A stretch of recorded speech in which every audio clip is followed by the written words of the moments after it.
My name is Bob Gonke. I lead an organization of fleet consulting executives, which are the strategic partners aligned to our clients, and they interact with Natalie and her team on compliance-related issues each and every day. My name is Natalie Beach, and I am responsible for the registration operations for all of our campuses in Illinois and in Georgia.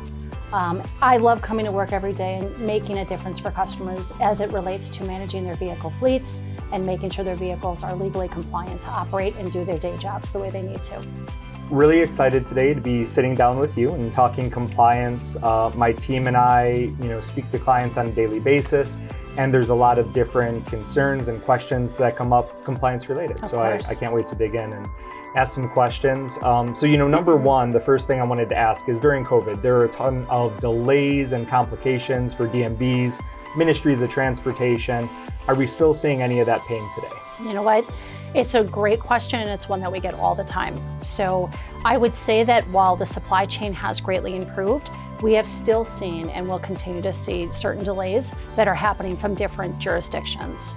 I would say too, Bob, that what has happened since COVID, more jurisdictions are willing to share when things are delayed, and that gives us a better opportunity to proactively share this with customers. Since COVID, I know your team is publishing communications around some of those delays and information that I know my team and other teams use on a daily basis. Could you tell me some more about that? Of course. So my team on a regular basis is working with the jurisdictions and our partners in EMVA to help us understand what is happening within this industry and how it's changing. We publish this on at least a monthly basis or an as-needed basis as things are changing. It's our great way to find out what is causing the delay and then how do we have to compensate for that delay, right? In many jurisdictions, we're seeing things like staffing issues, or it could even be something as simple as a supply chain shortage with paper. If that's going to happen, we know it's going to have impact to our customers. By sharing these delayed communications, it gives us a chance to get in front of it, let you know exactly what you're going to experience, and then how we're going to fix it till it gets back to normal. So, that's some of the bad stuff, but is there anything good that came out of all of that? I love it. I know it's hard to think registration and good, but I promise you there is some good things. Number one, since COVID, we've seen more jurisdictions do things online, right? For us as a team where we depend so much on paper, having options to do things electronically has been a great advancement since COVID. I think the jurisdictions realized they had to do more things online and give us better opportunities to connect with them directly instead of having to use our standard mail and walk-in services like we did before. Absolutely. So the segment is called Coffee with Compliance. So I guess I need to ask, and I think the viewers are very excited to hear, how do you take your coffee? Is it sweetener, sugar, any snacks you like with your coffee? So I am straight up stevia and black, right? It's how I get through the morning. Believe it or not, for many of you that know me, I actually drink decaf coffee. Oh. Could you imagine this with more energy? I don't know. Can you share with us and I guess our clients, what are some tips and tricks to minimize any delays or complications with the whole registration renewal process? Yeah, it's a great question. And one that for many customers, when I do get the chance to be with them, this is truly a partnership product, right? I want to make sure that we are giving customers a heads up well in advance when something could go wrong and where we need their help so we can stay in front of it, right?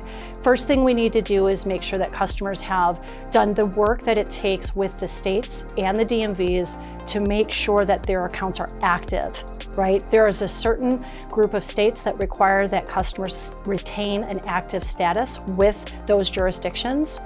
Wheels has published this, and we will continue to make it available in our compliance corner so customers can use this information and get in front of keeping vehicles in those jurisdictions active with these setups. All right.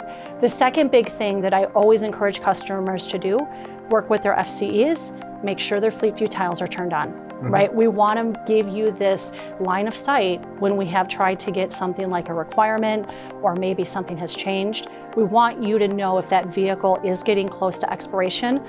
If we need help getting information, this is the best way to communicate with you. The other day, one of our clients reached out and they said the driver is not getting the requirements handled. They wanted to know if we had a product or service to go to the driver's house and force them to get the requirements done. Knowing we probably won't do that, Is there any other recommendation you have for having the drivers get those requirements done, and how the fleet office or wheels can help?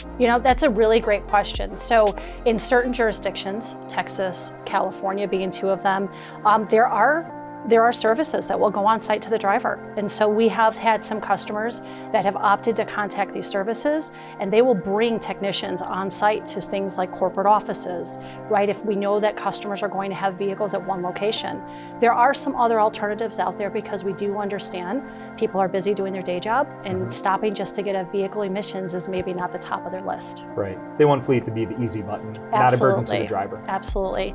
We have to remember too that requirements, while it can be sticky, the requirements for a fleet vehicle are the same requirements that they are in a driver's vehicle. So if those drivers have personal vehicles, and I imagine many of them do, these requirements are something they are not only doing for their personal, but for their fleet vehicles as well. So what are some of the top challenges that you see in the world of compliance today? Yeah. So I think, Bob, where we have the most opportunity together is to get in front of those jurisdictions where customers have to be registered. As the jurisdictions have maybe had to work through new processes since COVID, they've changed protocols on things. Being able to have a customer registered in these states with the right name, address, and federal ID that we have in our system is paramount. Right? I recognize when we send in a transaction and something rejects, no one's happy about this. We don't want to have to share that information any more than having to have you take action on it as a customer. But getting in front of these things, working with customers' tax teams, making sure that they're keeping these accounts active will only lead to a better compliance experience. All right? I would also say, because we get this question a lot, right? Can't we just register vehicles in one jurisdiction? Can't we just do something that makes this easier? And it's our responsibility to make sure that we're following the guidelines by the states, right?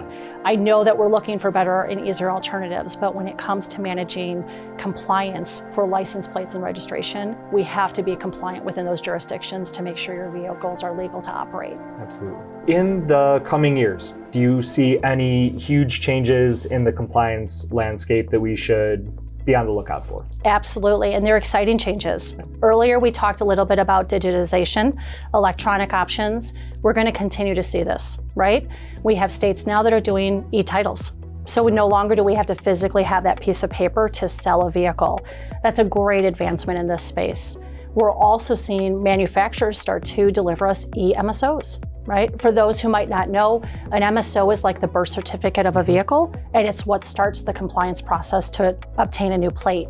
We're actually seeing manufacturers now that are going to digitally supplying these documents, which makes the process for us that much smoother. Fantastic. Looking forward to that. Outside of all of that, for my team, I guess I'm curious, what should they be talking about with clients on the compliance front the next quarter? Yeah, that is a fantastic question. So it is what we would call our seasonality period, right? This is our renewals busy season.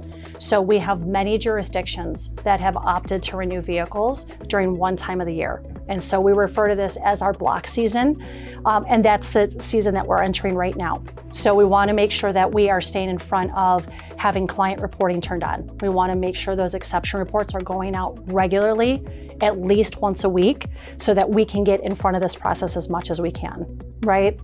Those block jurisdictions will actually take us all the way through the end of December. So it's really critical that we start this now and start having proactive conversations about renewals till the end of the year.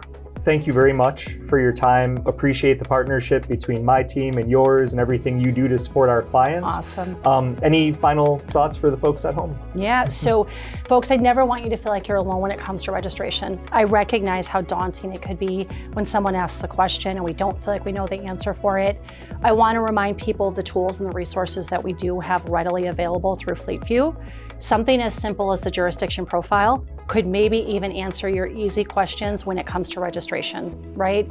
That profile can be found right in FleetView on the registration tab, and that profile specifically outlines by jurisdiction, cycle times, requirements, all those little intricate details that you may not know.